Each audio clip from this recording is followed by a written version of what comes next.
आओ मेरे साथ आओ, मैं तुम्हें कुछ दिखाता हूँ। मैं तुम्हें अपने बारे में कुछ बताना चाहता हूँ।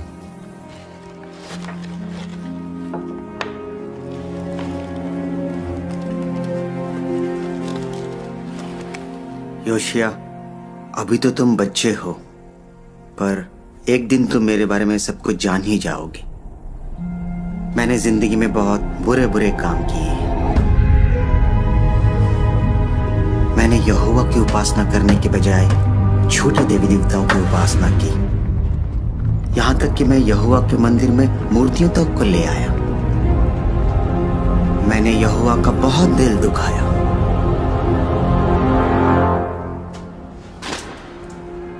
इसलिए उसने मुझे सजा दी। मैंने यहोवा से गिड़गिड़ाकर माफी मांगी। क्या उसने आपको माफ किया? हाँ, यहोवा बहुत दयालु है। बेटा, इन खर्रों में यहोवा के भविष्यवक्ता यशायाह के शब्द लिखे हैं।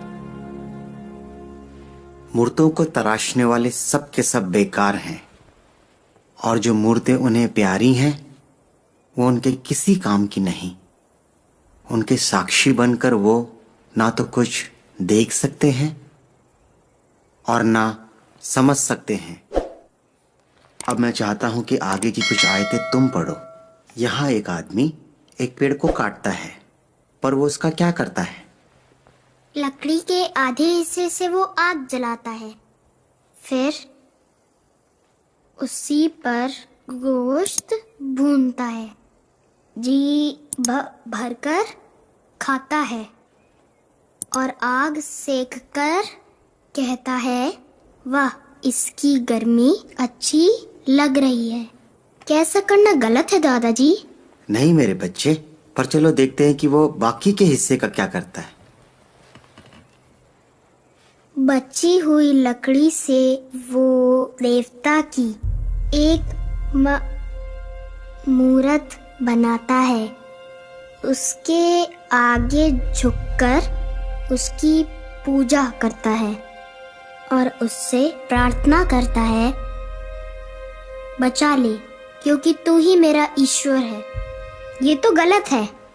पर योशिया, ये गलत क्यों है? क्योंकि वो यहोवा नहीं है, बस एक पेड़ है। पर बेटा, अगर हम ऐसा करें तो यहोवा को कैसा लगेगा?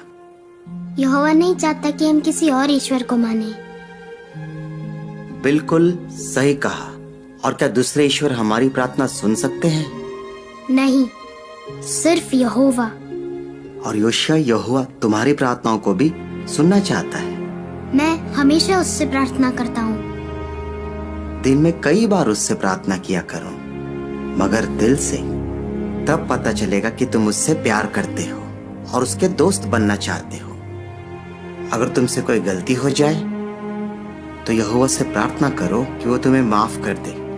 अगर मैं 100 बार गलती करूं? हाँ, 100 बार करने पर भी।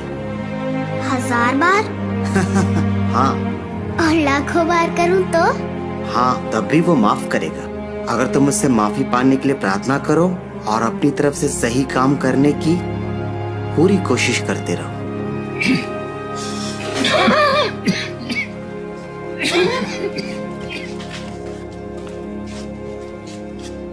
बेटा योशिया, दादाजी को थोड़ा आराम करना है।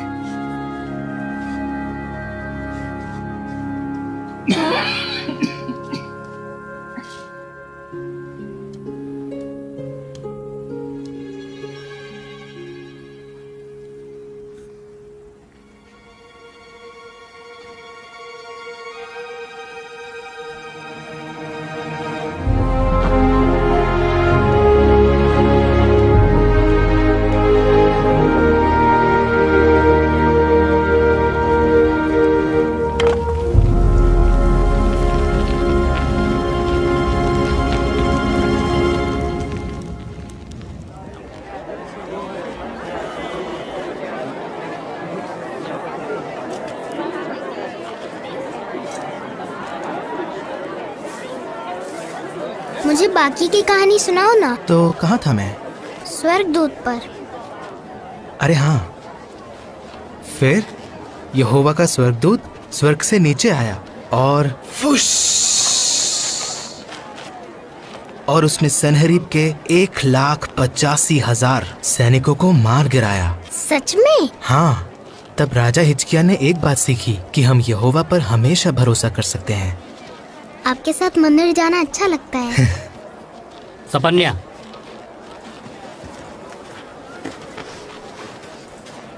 तुम्हें बच्चे को इस तरह की झूठी कहानियां नहीं सुनानी चाहिए। राजा ने मुझे योशिया को मंदिर ले जाने मुझे पता है तुम कहाँ जा रहे हो। उन्होंने तुमसे जो भी कहा हो, पर मेरा बेटा तुम्हारे साथ क्या? पिताजी, आपका आराम करना चाहिए। योशिया मंदिर जाना चाहता था और मैंने ही सपन्या से कहा कि वो मेरा इंतजार ना करे और योशिया को ले जाए। तुम तो हमारे साथ चलोगे नहीं, लेकिन तुम योशिया को मंदिर जाने से नहीं रोक पाओगे।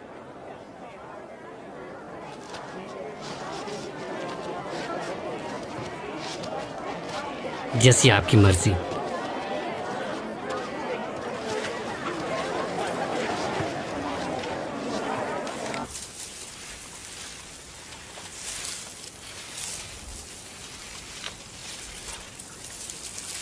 एनान, ये वाला कैसा है?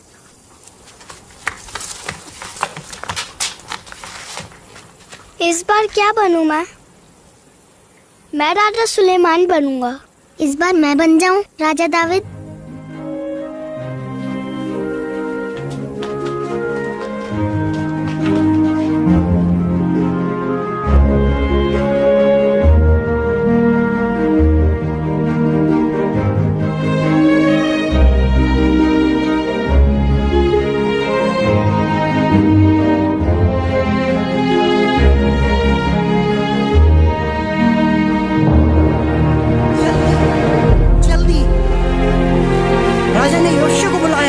जल्दी लेकर आओ। योशिया कहाँ है? वो बस आ रहा है मालिक। दादाजी। योशिया, मेरे बेटे, मेरे बच्चे। आपको कुछ नहीं हो सकता। जल्दी ठीक हो जाओ दादाजी, मैं आपके बिना नहीं रह पाऊंगा। बेटा, तुम अकेले नहीं हो। यहोवा तुम्हारे साथ है और तुम्हारा चचेरा भाई सपन्या भी। यहोवा पवित्र परमेश्वर है और तुम्हें उसकी उपासना उसकी मर्जी के हिसाब से करनी चाहिए, जिस तरह वो चाहता है। मंदिर में जो बलिदान चढ़ाए जाते हैं और त्योहार मनाए जाते हैं, उनकी मदद से हम यहोवा के दोस्त बन पाते हैं। मैंने सच्ची उपासना को बहाल करने की कोशिश की, लेकिन लोग अब भी ऊंची जगहों पर बलिदान चढ़ाते हैं। यहोवा के मंदिर को हम लोग भूल गए। जब लोग यहोवा की उपासना करते थे उसकी मर्जी के मुताबिक, तो वो लोग बहुत खुश थे। यहोवा की उपासना और उसका मंदिर दोबारा वैसा हो सकता है।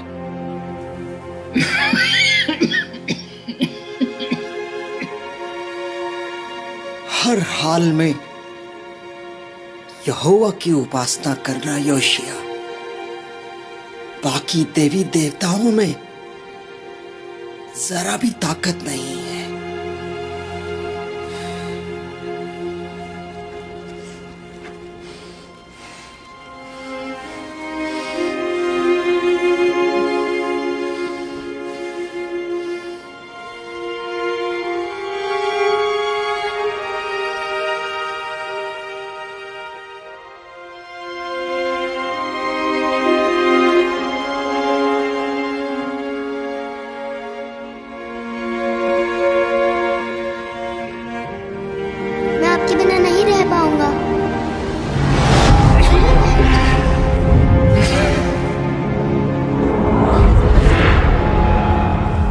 बेटा, तुम अकेले नहीं,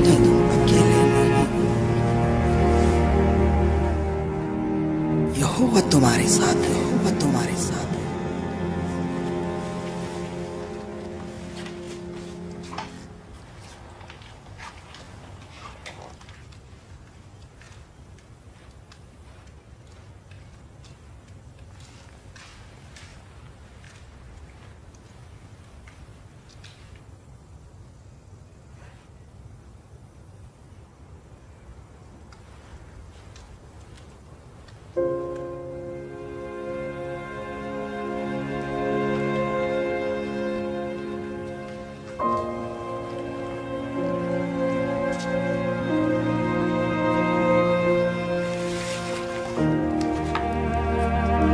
जब लोग यहोवा की उपासना करते थे उसकी मर्जी के मुताबिक, तो वो लोग बहुत खुश थे।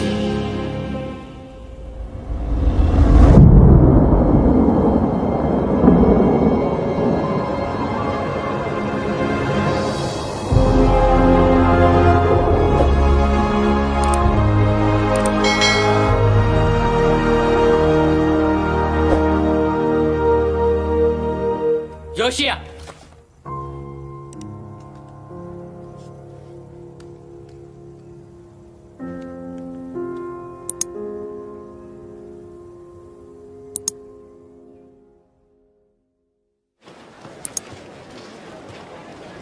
पिताजी दुख रहा है।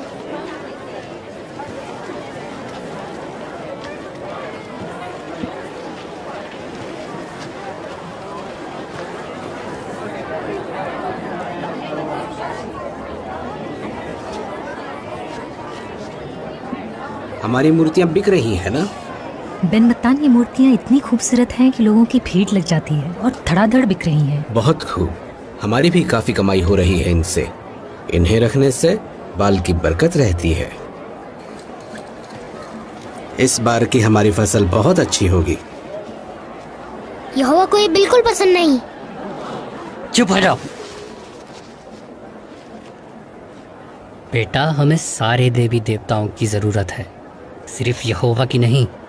लेकिन दादाजी तो ऐसा नहीं कहते थे। वो कहते थे कि बाकी देवी देवताओं में जरा भी ताकत नहीं है। आवाज नीचे। तुम्हारे दादाजी, उन्होंने तो खुद तोपेत में इतने सारे बलिदान चढ़ाए हैं।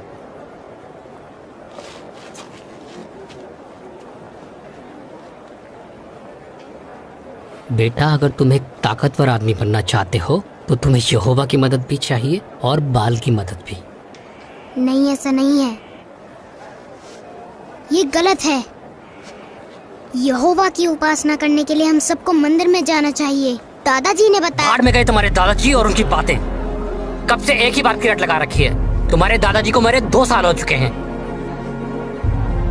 आज के बाद तुम उनका जिक्र तक नहीं करोगे, समझे? सपन्या,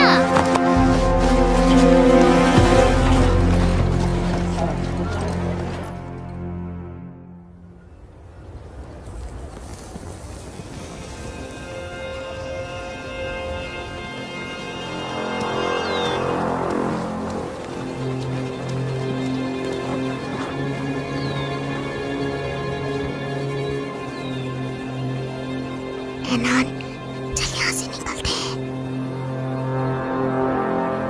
एनान,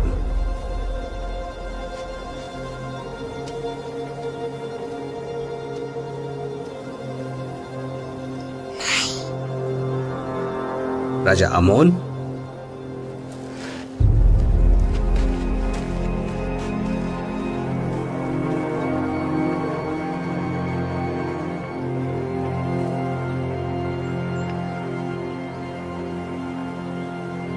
योशिया,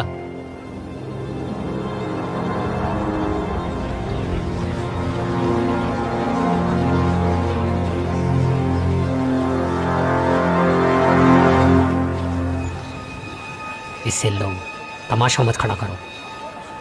बाकी देवी देवताओं में जरा भी ताकत नहीं है। छोड़ दो मुझे, जाने दो। दिमाग खराब है तुम्हारा। बाल के सामने खड़े हो तुम। नहीं।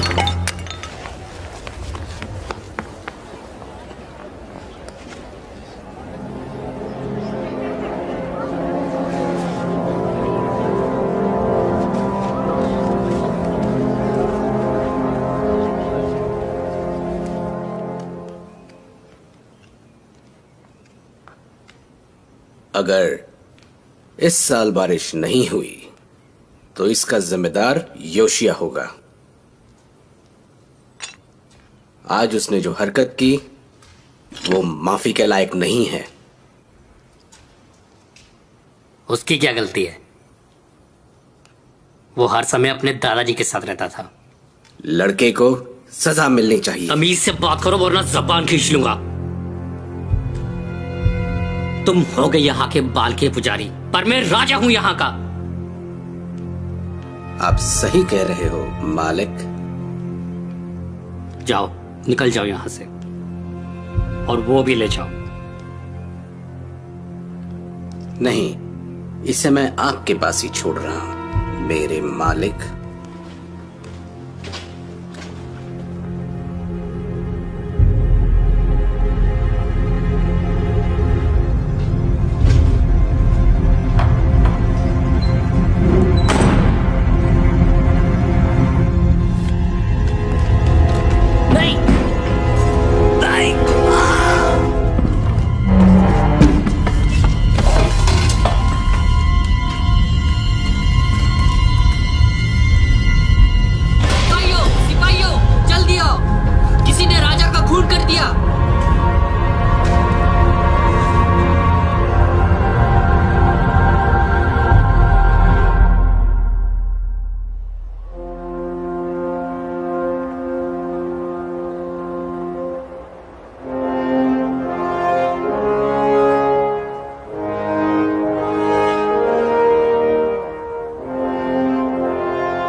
बेटा, तुम अकेले नहीं हो। यहोवा तुम्हारे साथ है, और तुम्हारा चचेरा भाई सपन्या भी।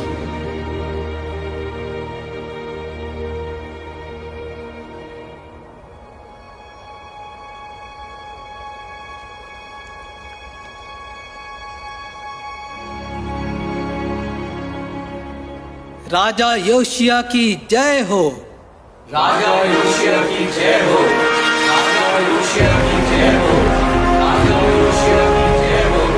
राजा योशिया की जय हो। राजा योशिया की जय हो।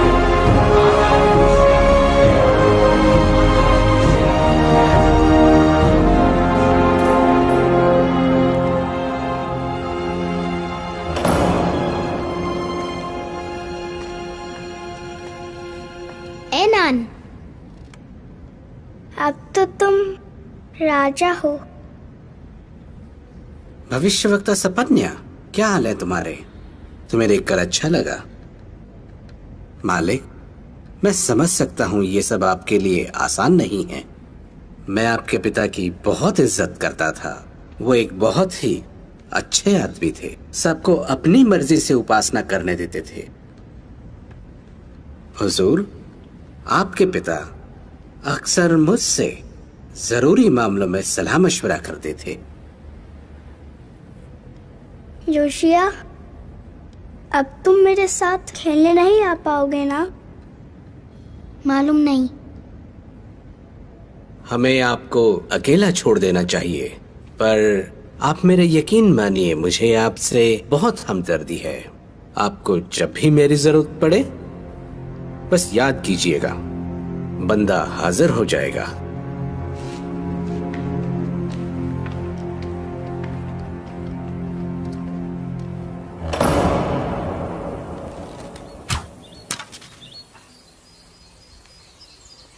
कोई बात नहीं, एक और बार कोशिश करते हैं।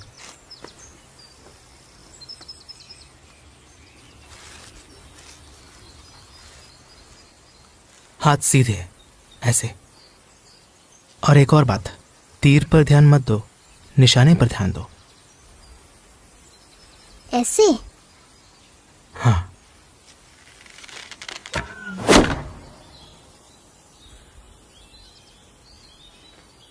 अरे वाह,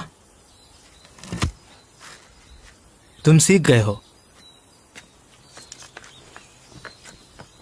एनान, मुझे लगा तुम नहीं आओगे, हम तो जाने वाले थे। चलो देखते हैं कौन निशाने पर पहले मारता है। तुम ही मारोगे? इतना अभ्यास जो कर पाते हो। करना पड़ता है भाई, यहोवा के दुश्मनों को हराना जो है। पहले के राजाओं से हम अच्छे बुरे के बारे में बहुत कुछ सीख सकते हैं। अगर हम उनकी जिंदगी पर गौर करें तो हम एक बात सीखते हैं कि यहोवा से प्यार करो और बुराई से नफरत। बहुत बार सुना है, पर क्या फर्क पड़ता है? ज्यादातर राजा तो बुरे ही थे। मैं मानता हूँ कुछ राजा थे बुरे, उन्होंने यहोवा पर भरोसा नहीं किया, ना ही उसके दोस्त बने। जब राजा यहोवा की खोज नहीं करता तो सब भुगतते हैं, अच्छे लोग भी। इसलिए हम वो गलती नहीं करना चाहते जो उन्होंने की।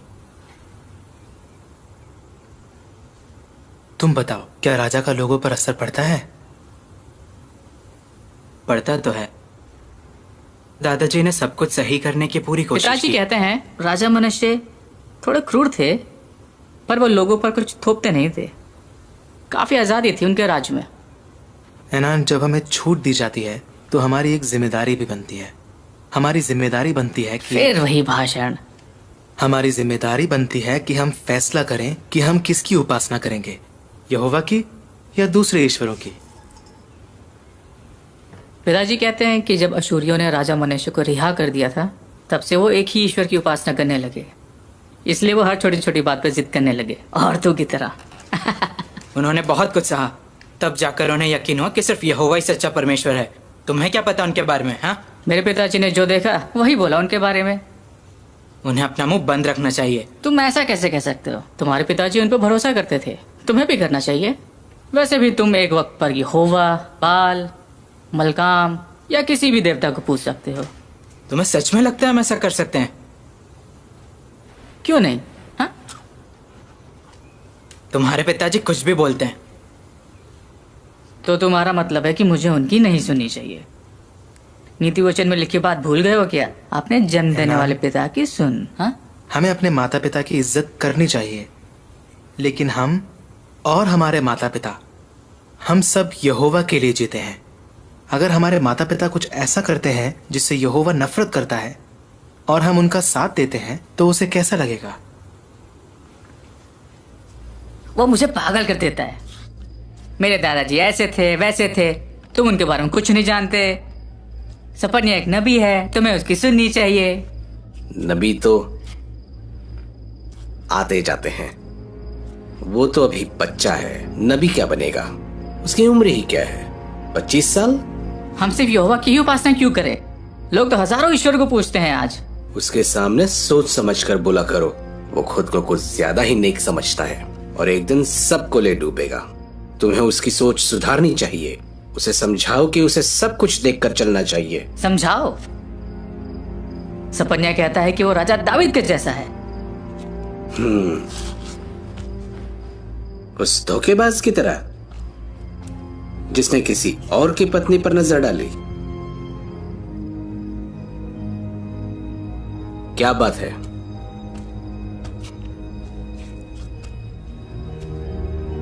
बताओ मुझे।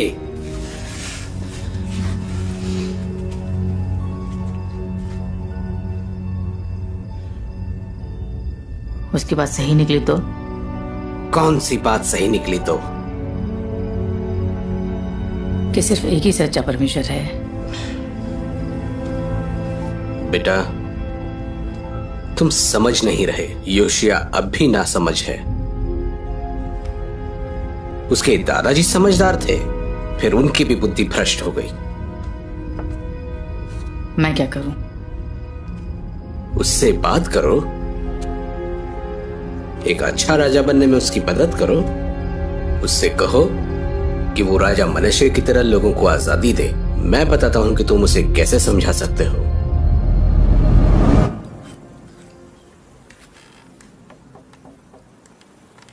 योशिया, मैं तुमसे माफी मांगना चाहता हूं। मुझे तुमसे बदतमीजी से बात नहीं करनी चाहिए थी। कोई बात नहीं यार, मैंने तुम्हें कब का माफ कर समझने दिया। की कोशिश करो योशिया। सोचो, अगर तुम गलत निकले तो क्या होगा? अगर बाल की उपासना करना जरूरी हो और हम ना करें तो क्या होगा? बाल देवता ही बारिश करवाता है, और तुम्हारे पिताजी और दादाजी दोनों ऊंची जगहों पे बलिदान चढ़ाते थे। तुम्हारी वजह से बाल देवता नाराज हो गया तो फसल मर जाएगी, लोग भूखे रह जाएंगे, और फिर तुम्हारे खिलाफ हो जाएंगे वो लोग। मैं जानता हूं तुम्हें यहोवा से बहुत प्यार है, पर तुम्हें नहीं लगता हमें बाल को भी बलिदान चढ़ाना चाहिए? अगर वो सच में हुआ तो?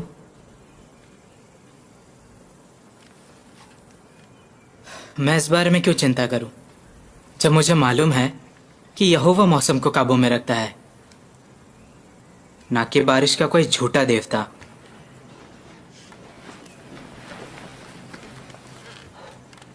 तुम भूल गए राजा सुलेमान ने क्या कहा था? सारी नदियां। मुझे याद है, सारी नदियां सागर में जा मिलती हैं, फिर भी सागर नहीं भरता। नदियां वापस अपनी जगह लौट जाती हैं और फिर से बहने लगती हैं। हाँ, बिल्कुल जैसे यहोवा ने बनाया। हमने ये साथ में पढ़ा था। पर कुछ लोग कहते हैं कि खरों को बदला गया है। क्या पता ये देवता हमसे कुछ कहना चाहते हैं। याद है जब हम छोटे थे तो हम खेतों में खेलते थे? हाँ, तो तुम हमेशा राजा सुलेमान बनते थे। यहोवा ने सुलेमान को बुद्धि और दौलत दी, पर तुम्हें याद है ना आखिर में उसके साथ क्या हुआ? उसकी पत्नियों ने उसके दिल को दूसरे देवताओं की तरफ बहका दिया, और फिर दाऊद की तरह उसका दिल यहोवा पर पूरी तरह नहीं लगा रहा। मैं वो गलती नहीं करना चाहता।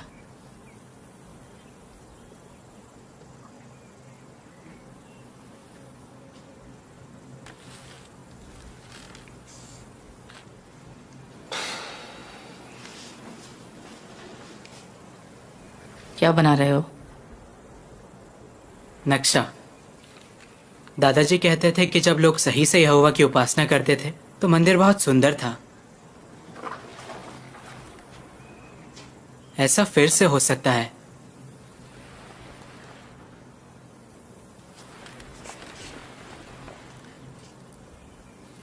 चलो बताता हूं कि मैं क्या करने वाला हूं। आप समझ क्यों नहीं रहे? वो सारी ऊंची जगहों को हटाने की सोच रहा है देश से। मैं सब समझ रहा हूं। जब उसके दिमाग में उठने वाली बेहुदा तरकीबें देश का कानून बन जाएंगी, तब लोगों की खुशियां छिन जाएंगी। लोग अपनी मर्जी से उपासना नहीं कर पाएंगे। उसके दकियानूसी कानूनों का नतीजा ये होगा कि लोग घुटन महसूस करने लगेंगे। कुछ समझ में आया तुम्हें? कुछ बहुत ही अशुभ होने वाला है।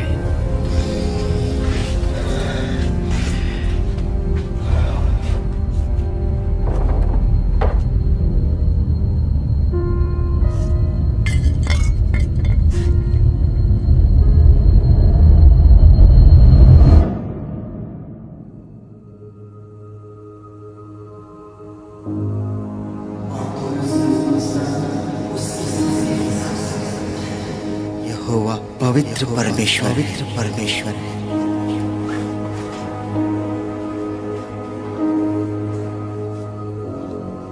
और तुम्हें उसकी उपासना उसकी मर्जी के हिसाब से करनी चाहिए।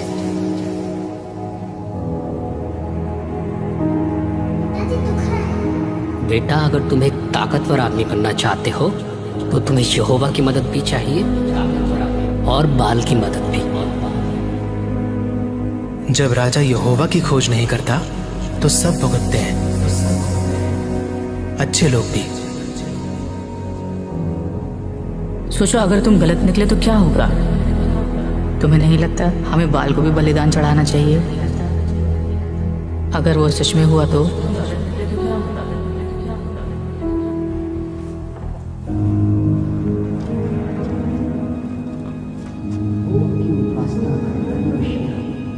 यहोवा की उपासना करना योशिया। बाकी देवी देवताओं में जरा भी ताकत नहीं है।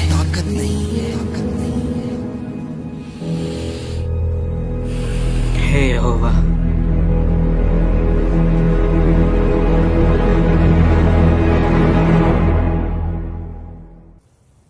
हमारे परमेश्वर के नगर में अपने पवित्र पहाड़ पर यहोवा महान है, सबसे ज्यादा तारीफ के काबिल।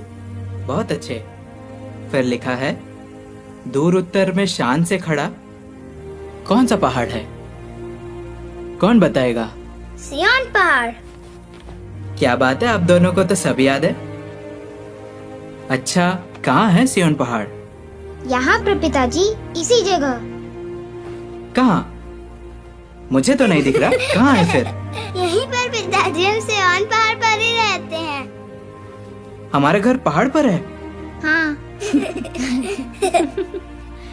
सियोन पहाड़ इतना खास क्यों है? मैं बताऊं? हाँ बताओ बेटा। राजा दाऊद यहीं रहते थे। यहोवा ने कहा, अपने पवित्र पहाड़ सियोन पर मैंने अपने राजा को बिठाया है और संदूक को यहाँ लेके आया गया। मुझे नहीं पता था हमारे बच्चे इतने होशियार हैं। अपने पिताजी पर जो गए हैं।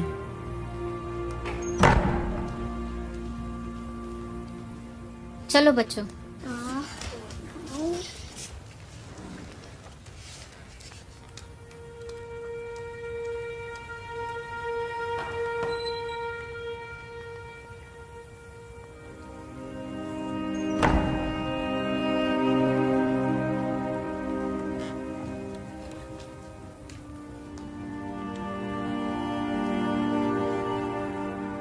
सपन्या, आज मेरे छोटे बेटे को खेतों में ये मिला और वो घर ले आया।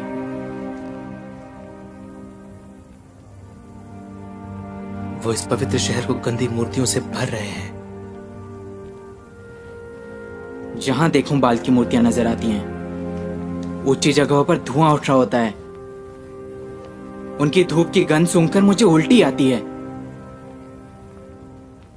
पिछले 12 सालों में ज्यादा कुछ नहीं हुआ, पर अब होगा। मैं सच्ची उपासना को फिर से बहाल करूंगा। पर तुम्हें यहोवा की मदद की जरूरत पड़ेगी। जानता हूं। मैं दिन रात इस बारे में प्रार्थना कर रहा हूं। अच्छा है। मैं ये ऐलान करूंगा कि हम इस देश से मूर्ति पूजा का नामो निशान मिटा देंगे।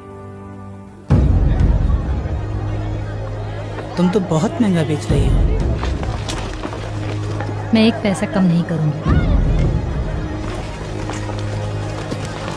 तुम तो दाम बढ़ाते ही रहती हो।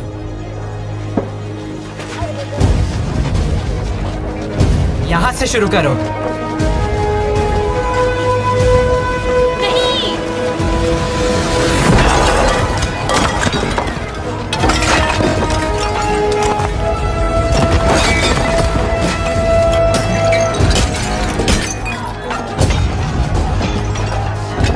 इस देश के हर झूठे देवता का यही हाल होगा।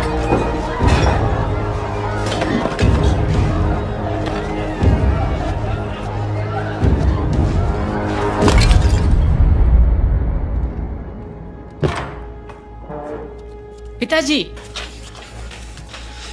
उठो पिताजी, ये सोने का वक्त नहीं है। उठो। योशिया यहोवा को छोड़ बाकी सभी देवताओं को मिटाने के लिए निकल पड़ा है। क्या योशिया अपने ही राज को बर्बाद करने पर तुला है? लोग उसकी इस हरकत को बिल्कुल बर्दाश्त नहीं करेंगे। उसे क्या लगता है कि लोग अपने रीति रिवाज, अपनी पूरी जिंदगी यूं ही बदल देंगे?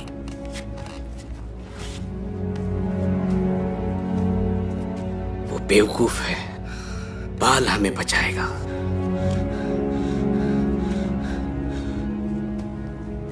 बाल वो हमें बचाएगा? पिताजी, जरा देखो क्या हो रहा है। यहूदा और यरूशलेम में बाल की सभी मूर्तियों को योशिया मिट्टी में मिला रहा है। ये मूर्तियां खुद को तो पहचान नहीं पा रही, और रही बात लोगों की, वो उसका साथ दे रहे हैं। अब तुम्हें बाल की ताकत पर शक है तो करो शक। तुमने बाल का और मेरा विश्वास तोड़ा है। तुम्हें बेटा कहने में अब मुझे शर्म आती है। जाओ, दफा हो जाओ, मैं देख लूंगा।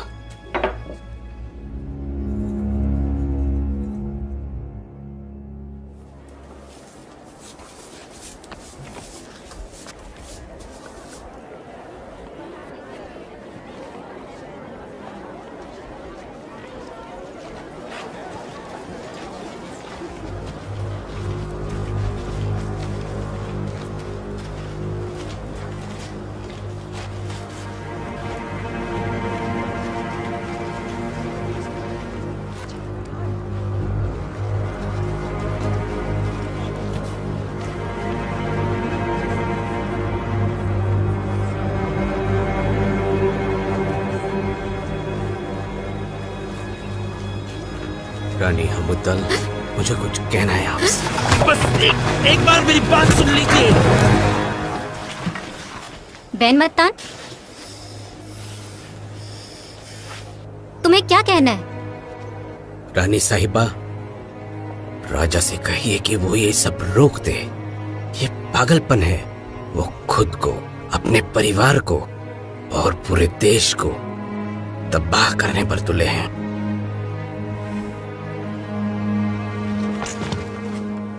राजा की ये मुहिम सिर्फ बाल के उपासकों के खिलाफ नहीं है, खुद बाल के खिलाफ है। बैन मत्तान, तुम और तुम्हारी घिनौनी मूर्तियाँ चले जाओ, वरना गिरफ्तार हो जाओगे। माफ कर दीजिए मुझे। बस एक आखिरी बार सुन लीजिए।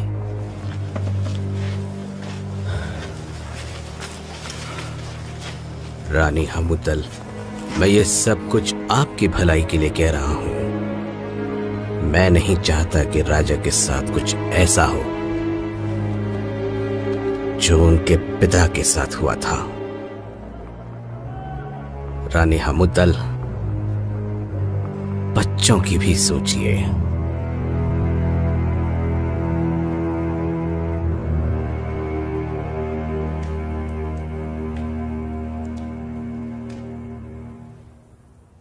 यहोवा के सामने वो बाल के उपासक कुछ भी नहीं है हमुदल। तुम बिल्कुल मत घबराओ। पर 1 साल से ज्यादा हो चुका है। हमें कब तक ये सब बर्दाश्त करना होगा? जब तक ये सब खत्म ना हो जाए। हाँ, आ जाओ। मेरे मालिक, भविष्यवक्ता सपन्ने आया है, उसके साथ कोई और भी है। ठीक है, उन्हें कहो मैं आ रहा हूं।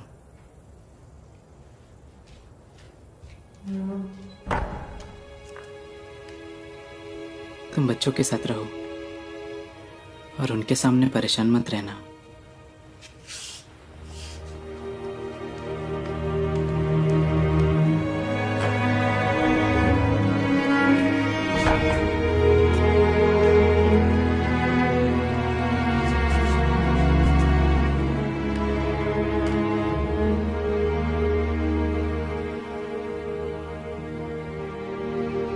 यहोवा, क्या मैं बेवकूफी कर रहा हूं?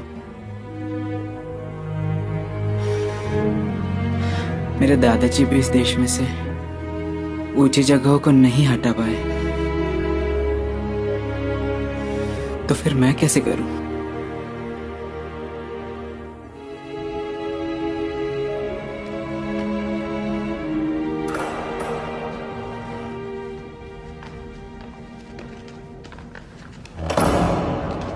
मेरे मालिक, ये यिर्मयाह है, अनातोत से, जिसे यहोवा ने भविष्यवक्ता चुना है।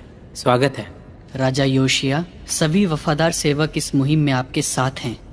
हमने वैसा ही किया जैसे आपने कहा, और जब से ये मुहिम शुरू हुई है तब से अब तक काफी सारे लोग आपका साथ दे रहे हैं। हाँ, ये सच है, पर लोग अभी भी बाल की उपासना कर रहे हैं और बेन मत्तान जैसे लोग हमारे इस काम के खिलाफ हैं। और मुझे डर है कि इस काम को रोकने के लिए कहीं लोग हिंसा पर न उतर आए। हाँ, वो भी है।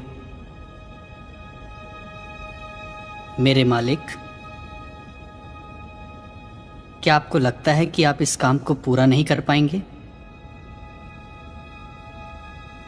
सच्ची उपासना को बहाल करना इतना आसान नहीं है, पर हम जो कर रहे हैं वो सही है। आपने सही कहा, पर आप ये सब अपने बल से नहीं कर रहे। यहोवा आपके साथ है। इस काम को पूरा करने के लिए वो आपको हिम्मत, बुद्धि और ताकत देगा।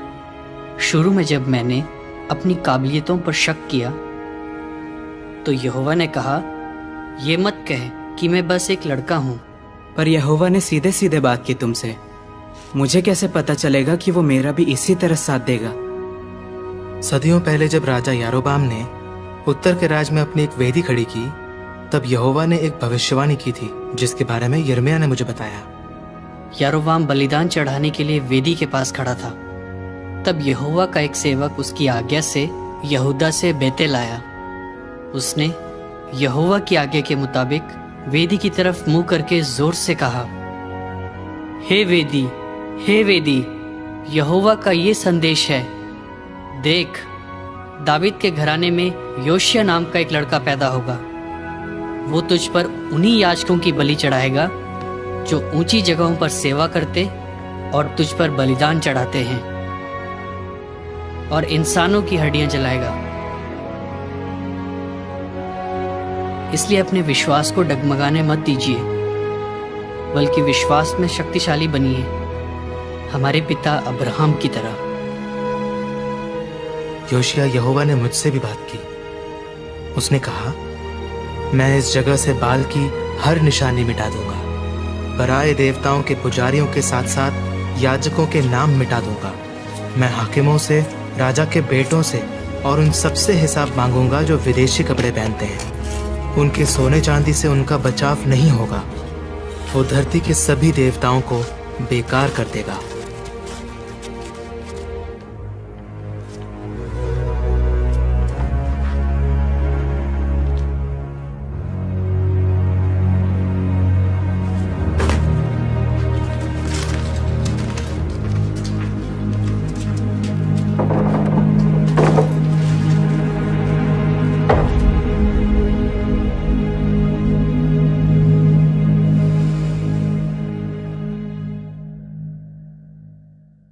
शापान, हम मूर्ति पूजा को काफी हद तक हटा पाए हैं, लेकिन मंदिर की हालत बहुत खराब है। दशकों से उसकी मरम्मत नहीं हुई है। मैं आपकी बात से सहमत हूँ। तो महायाजक हिल्किय्याह से कहो कि यहोवा के भवन में जितनी भी चांदी है उसे इकट्ठा करे और उन लोगों को जाके दे जो मरम्मत का काम संभालते हैं। उन्हें गड़े हुए पत्थर और लकड़ी खरीदने को कहो। जी मालिक।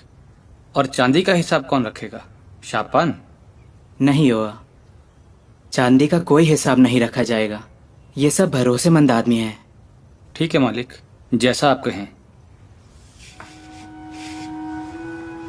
जिस दिन दादाजी की मौत हुई थी उस दिन उन्होंने यहोवा के मंदिर का जिक्र किया था। मैंने इतने सालों तक इसे संभाल कर रखा ताकि एक दिन मैं उसके भवन की महिमा कर पाऊं।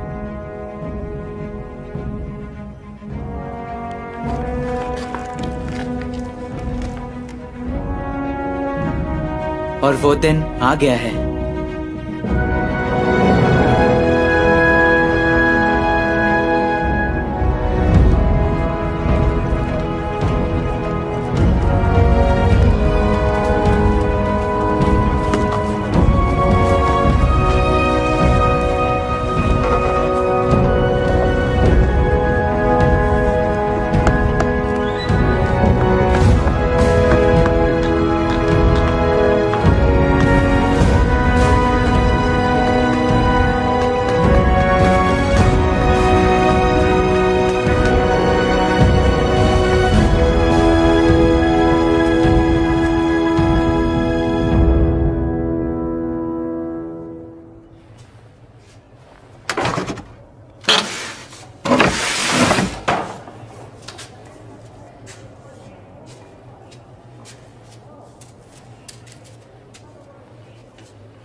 हिल्किय्याह, क्या हुआ?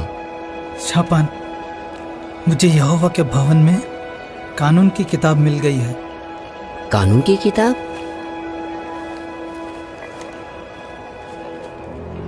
मैंने कानून का यह हिस्सा कभी नहीं देखा। शापान, इसे राजा यहोशिया के पास तुरंत लेकर जाओ।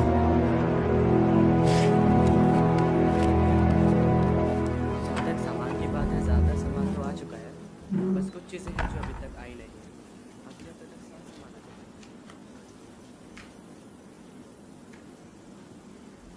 मेरे मालिक। शापान, मंदिर का काम कैसे चल रहा है? आपके सेवक अपनी जिम्मेदारियां अच्छे से निभा रहे हैं। उन्होंने भवन का सारा पैसा निकालकर उन आदमियों को दे दिया है जिन्हें यहोवा के भवन में काम करने की निगरानी सौंपी गई है। बहुत बढ़िया। क्या बात है? मेरे मालिक, दरअसल याजक हिल्किया ने मुझे एक किताब दी है। किताब? हाँ, लगता है इसमें मूसा के शब्द लिखे हैं। तो फिर पढ़कर सुनाओ। तुम सारी जिंदगी इन कायदे कानूनों और न्याय सिद्धांतों का सख्ती से पालन करना। उस देश में रहने वाली जातियां जिन्हें तुम निकालने वाले हो, जिस जिस जगह पर अपनी देवताओं को पूजती हैं, उन सभी जगहों को पूरी तरह नष्ट कर देना।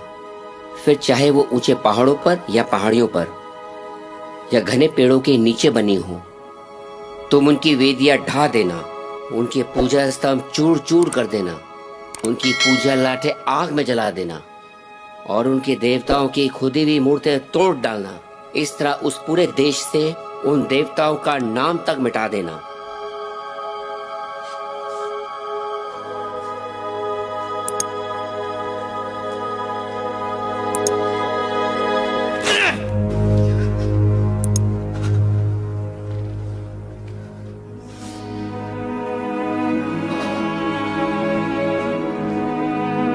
जाओ, सब लोग हिल्किया के साथ जाओ। इस किताब में लिखी बातों के बारे में यहोवा से पता करो। हमारे पुरखों ने इस किताब में लिखी यहोवा की आज्ञाओं का पालन नहीं किया और उसे नहीं माना, इसलिए यहोवा का क्रोध बहुत भड़का हुआ है।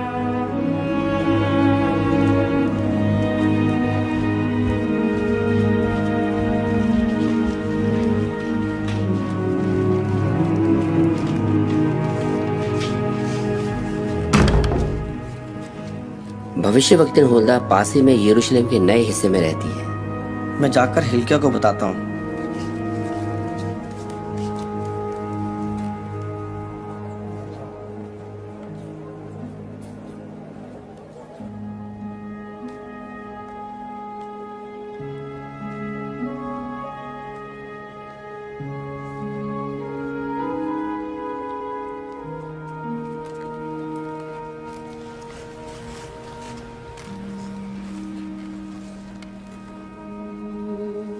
इस्राएल के परमेश्वर यहोवा ने कहा है, जिस आदमी ने तुम्हें मेरे पास भेजा है उससे कहना, मैं इस जगह पर और यहाँ रहने वालों पर विपत्ति लाऊंगा। उस किताब में लिखे सारे शाप उन पर आ पड़ेंगे जो यहूदा के राजा के सामने पढ़कर सुनाए गए हैं। उन्होंने मुझे छोड़ दिया है और वो दूसरे देवताओं के सामने बलिदान चढ़ाते हैं और अपने हाथ की बनाई चीजों से मुझे गुस्सा दिलाते हैं। मेरे क्रोध का प्याला इस जगह पर उंडेला जाएगा और इसकी आग किसी भी हाल में नहीं बुझेगी। मगर यहूदा के राजा से इस्राएल का परमेश्वर यहोवा कहता है, जब तूने सुना कि मैं इस जगह और यहाँ रहने वालों के साथ क्या करने वाला हूँ, तो इस बात ने तेरे दिल पर गहरा असर किया और तूने खुद को मेरे सामने नम्र किया और तू अपने कपड़े फाड़कर मेरे सामने रोया। इसलिए मैंने तेरी विनती सुनी है। तेरे जीते जी मैं इस जगह पर कहर नहीं ढाऊंगा। तू शांति से मौत की नींद सोएगा और तुझे अपनी कब्र में दफना दिया जाएगा। हमारे परमेश्वर की महिमा हो, उसने हम पर दया की। यहूदा और यरूशलेम के सभी मुखियाओं से कहा जाए कि वो यहोवा के भवन में इकट्ठा हों। मैं तुम्हें जो आज्ञाएं दे रहा हूँ, उनमें से हर आज्ञा का तुम सख्ती से पालन करना। अगर तुम ऐसा करोगे तो तुम्हारा और तुम्हारे बच्चों का हमेशा भला होगा, क्योंकि तुम वही कर रहे होगे जो यहोवा की नजर में सही और भला है।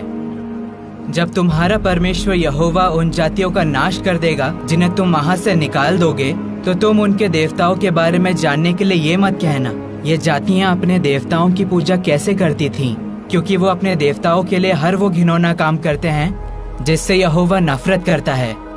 यहाँ तक कि वो अपने बेटे बेटियों को अपने देवताओं के लिए आग में होम कर देते हैं। अगर तेरा सगा भाई या तेरा बेटा या बेटी या तेरी पत्नी जिसे तू बहुत प्यार करता है या तेरा जिगरी दोस्त तुझे चुपके से बहकाने की कोशिश करे और कहे चलो हम दूसरे देवताओं की सेवा करें, तो उसकी बातों में मत आना, ना ही उसकी सुनना, उस पर दया न करना, ना ही उस पर तरस खाना या उसे बचाना। इसके बजाय तू उसे हर हाल में मार डालना। तुम आबीब महीने को हमेशा याद रखना और उस महीने अपने परमेश्वर यहोवा के लिए फसह मनाया करना, क्योंकि आबीब के महीने में तुम्हारा परमेश्वर यहोवा तुम्हें रात के वक्त मिस्र से बाहर ले आया था।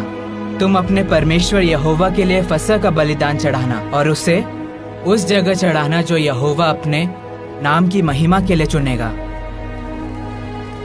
आओ हम सब मिलकर सच्चे परमेश्वर यहोवा के सामने ये करार करें कि हम इस किताब में लिखी बातों को मानेंगे। हे सच्चे परमेश्वर यहोवा,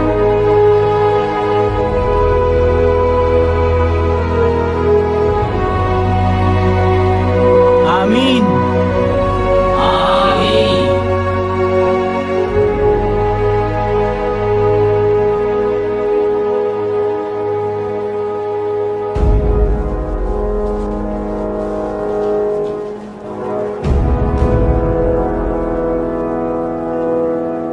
इन्हें किद्रोन घाटी में ले जाकर जला दो, तोपेत को नष्ट कर दो, ताकि आज के बाद कोई अपने बेटे या बेटी को आग में होम न कर सके।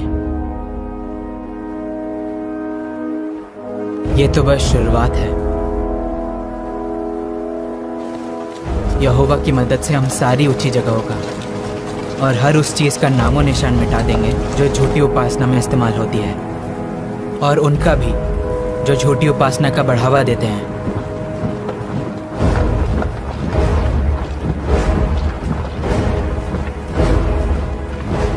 यहूदा को शुद्ध करने के बाद हम उत्तर में सामरिया के शहरों की तरफ बढ़ेंगे।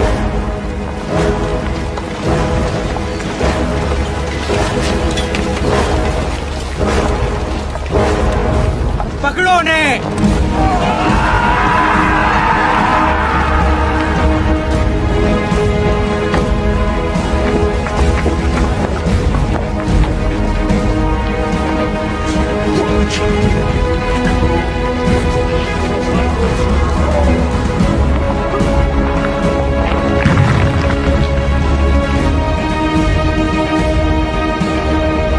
जाओ।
ये किनकी कब्रें हैं? बाल के भविष्यवक्ताओं की। उनकी हड्डियों को लेकर यारोबाम की वेदी पर जला दो और फिर उस वेदी को तोड़ दो।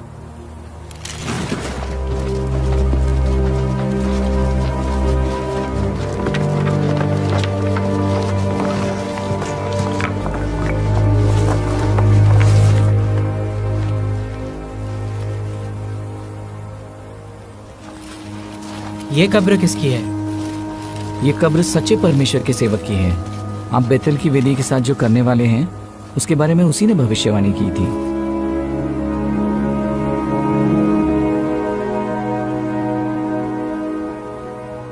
उसकी कब्र छोड़ दो, उसकी हड्डियों को कोई हाथ न लगाए।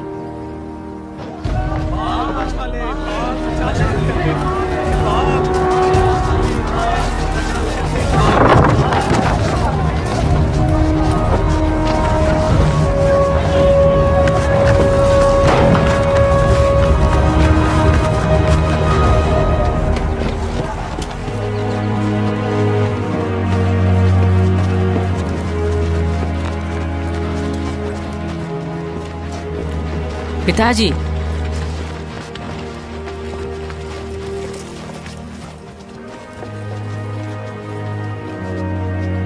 मेरे राजा और मालिक अफसोस अपने दादाजी की तरह नहीं बन पाए। मेरे बेटे को मेरे ही खिलाफ कर दिया। ऐसा कुछ नहीं है, मैं वही कर रहा हूँ जो सही है। बाल बिल्कुल बेबस है, आपको नजर क्यों नहीं आ रहा? बेबस है?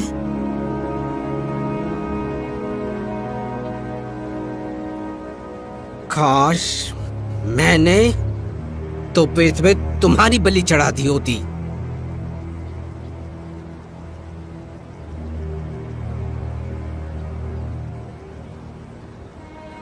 कोई भी आज के बाद ऐसा नहीं कर पाएगा।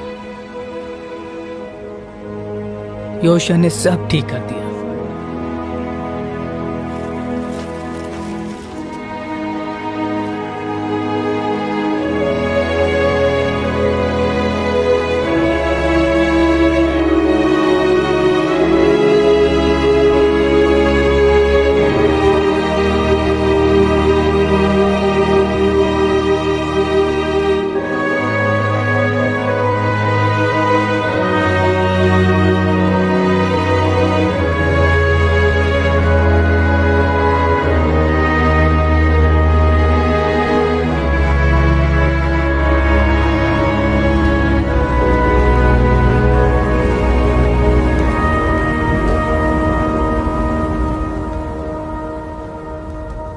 मेरे मालिक, आखिरकार हमने कानून के हिसाब से सब कुछ कर लिया है।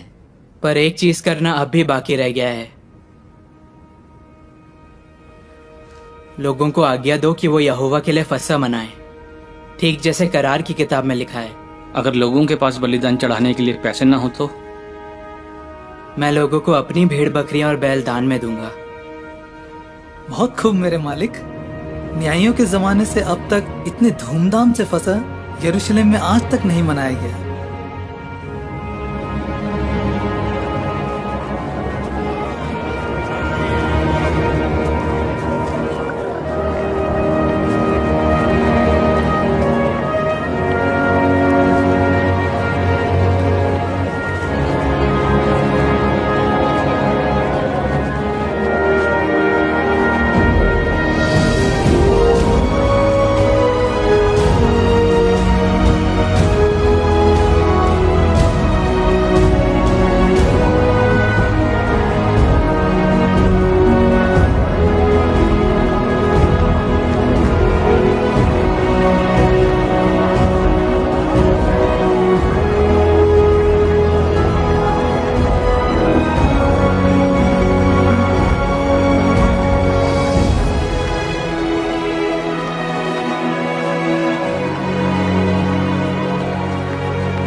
जो आज्ञाएं दे रहा हूँ उनमें से हर आज्ञा का अगर तुम सख्ती से पालन करोगे तो तुम्हारा और तुम्हारे बाद तुम्हारे बच्चों का हमेशा भला होगा।